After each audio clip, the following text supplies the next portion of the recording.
Have you ever thought about how much time you spend waiting at red lights? It might not seem like a lot, but when you add it up, it's quite astonishing. According to statistics, the average person will spend 6 months of their life waiting for red lights to turn green. That's half a year of your life spent idling in your car, watching the seconds tick by. It's hard to believe that something as simple as waiting at a red light can take up so much of our precious time. Every time we're sitting at a red light, we're not only losing time, but also potentially wasting money on gas and contributing to air pollution. This may seem like a small amount of time, but when you think about it, it adds up.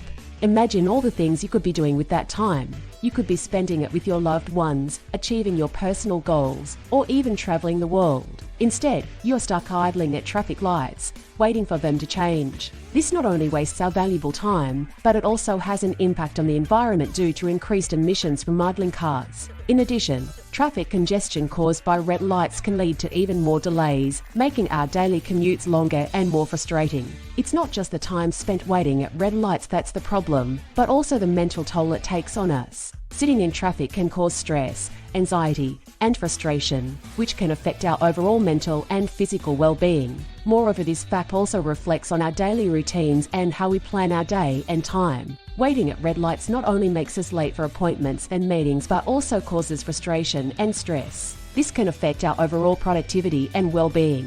It's not just the time spent waiting at red lights that's the problem, but also the mental toll it takes on us. Sitting in traffic can cause stress, anxiety, and frustration, which can affect our overall mental and physical well-being. It's important to note that the time we spend waiting at red lights is not just a personal inconvenience, but it also has economic and societal implications. Congestion caused by red lights can lead to delays in transportation of goods and services, ultimately affecting the economy. Imagine if we can find a way to make our cities more efficient and reduce the amount of time we spend waiting at red lights. Not only would it save us time, but it could also lead to a cleaner and more sustainable future. This could be achieved through the implementation of smart traffic systems, which use sensors and cameras to monitor traffic flow and adjust the timing of lights accordingly. Additionally, alternative modes of transportation such as biking or walking could also help to reduce the number of cars on the road and thus the amount of time spent waiting at red lights. Furthermore, the implementation of public transport and carpooling would also decrease the number of cars on the road.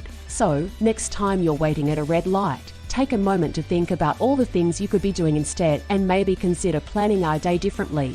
It's time to optimize our time and resources and make our cities smarter and more efficient for a better tomorrow, not just for ourselves, but for the future of our planet and society.